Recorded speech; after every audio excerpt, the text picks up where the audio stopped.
Section 1. Setting up a factorial experiment. The learning objectives for this section are 1. Explain why researchers often include multiple independent variables in their studies. And 2. Define factorial design and use a factorial design table to represent and interpret simple factorial designs.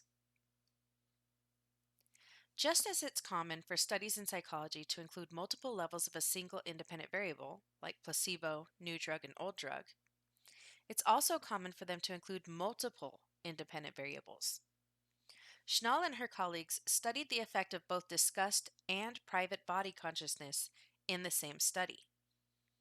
Researchers' inclusion of multiple independent variables in one experiment is further illustrated by the following actual titles from various professional journals. The effects of temporal delay and orientation on haptic object recognition. Opening closed minds, the combined effects of intergroup contact and need for closure on prejudice.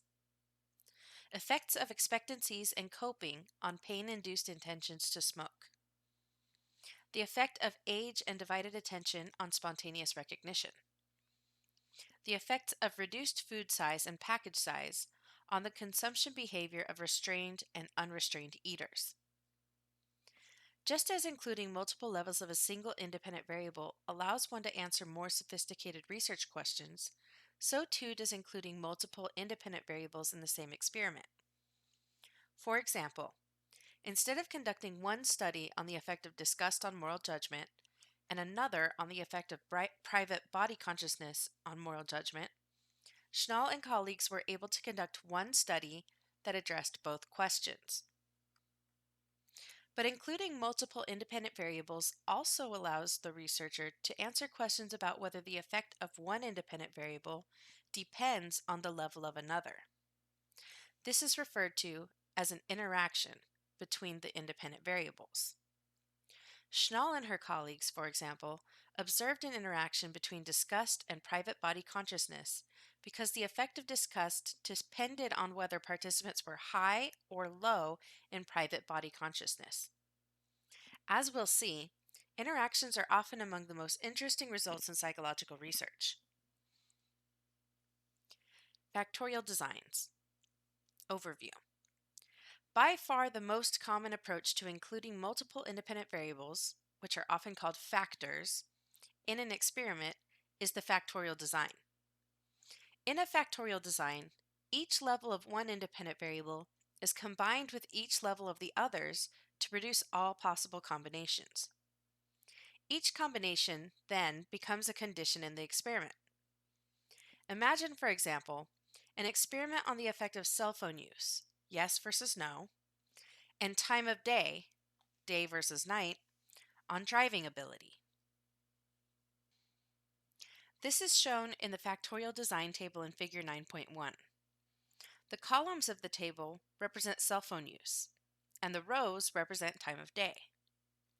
The four cells of the table represent the four possible combinations or conditions: using a cell phone during the day, not using a cell phone during the day, using a cell phone at night, and not using a cell phone at night. This particular design is referred to as a 2x2, the little 2x2, factorial design because it combines two variables, each of which has two levels.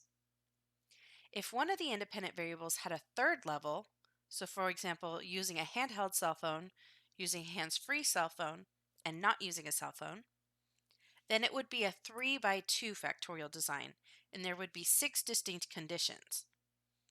Notice that the number of possible conditions is the product of the number of levels.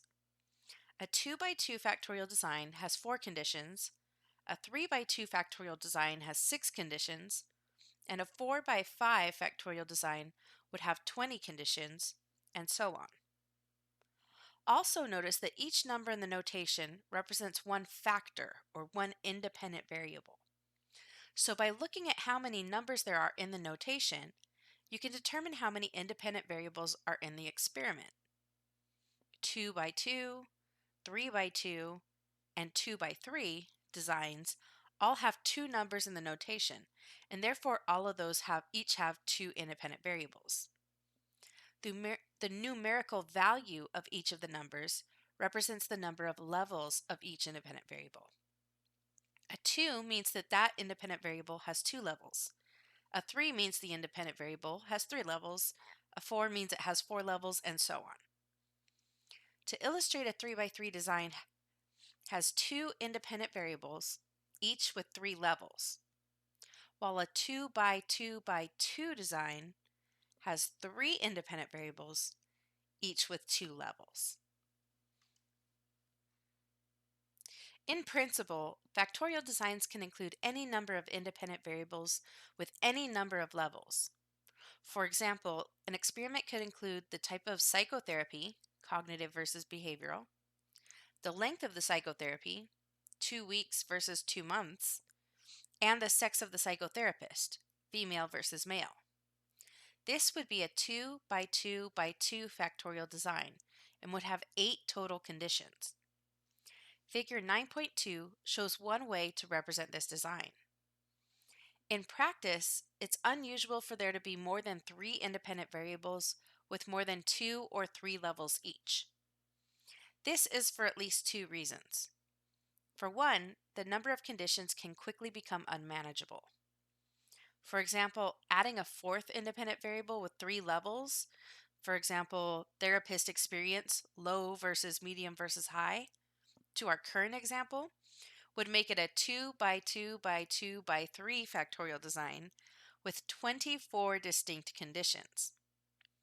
Second, the number of participants required to populate all of these conditions while still maintaining a reasonable ability to detect a real underlying effect can render the design unfeasible. So for more information on that, we'll discuss more about statistical power a little bit later on in the course. As a result, in the remainder of this section, we'll focus on designs with 2 independent variables. The general principles discussed here extend in a straightforward way to more complex factorial designs. Assigning participants to conditions. Recall that in a simple between subjects design, each participant is tested in only one condition. In a simple within subjects design, each participant is tested in all conditions. In a factorial experiment, the decision to take the between subjects or within subjects approach must be made separately for each independent variable. In a between subjects factorial design, all of the independent variables are manipulated between subjects. For example, all participants could be tested either while using a cell phone or while not using a cell phone, and either during the day or during the night. This would mean that each participant would be tested in one and only one condition. In a within subjects factorial design, all of the independent variables are manipulated within subjects. All participants could be tested both while using a cell phone and while not using a cell phone, and both during the day and during the night. This would mean that each participant would need to be tested in all 4 conditions. The advantages and disadvantages of these 2 approaches are the same as those discussed in Chapter 5. The between subjects design is conceptually simpler, avoids order and carryover effects, and minimizes the time and effort of each participant. The within subjects design is more efficient for the researcher and controls extraneous participant variables. Since factorial designs have more than one independent variable, it is also possible to manipulate one independent variable between subjects and another within subjects. This is called a mixed factorial design. For example, a researcher might choose to treat cell phone use as a within subjects factor by testing the same participants both while using a cell phone and while not using a cell phone, while counterbalancing those orders. But they might choose to treat time of day as a between subjects factor by testing each participant either during the day or during the night, perhaps because that would require each participant to only come in for testing once. Thus, each participant in this mixed design would be tested in 2 of the 4 conditions. Regardless of whether the design is between subjects, within subjects, or mixed, the actual assignment of participants to conditions or orders of conditions is typically done randomly. Non-manipulated independent variables. In many factorial designs, one of the independent variables is a non-manipulated independent variable. The researcher measures it but does not manipulate it. The study by Schnall and colleagues is a good example. One independent variable was discussed, which the researchers manipulated by testing participants in a clean room or a messy room. The other independent variable was private body consciousness, a participant variable which the researchers simply measured. Another example is a study by Hallie Brown and colleagues in which participants were exposed to several words that they were later asked to recall. The manipulated independent variable was the type of word.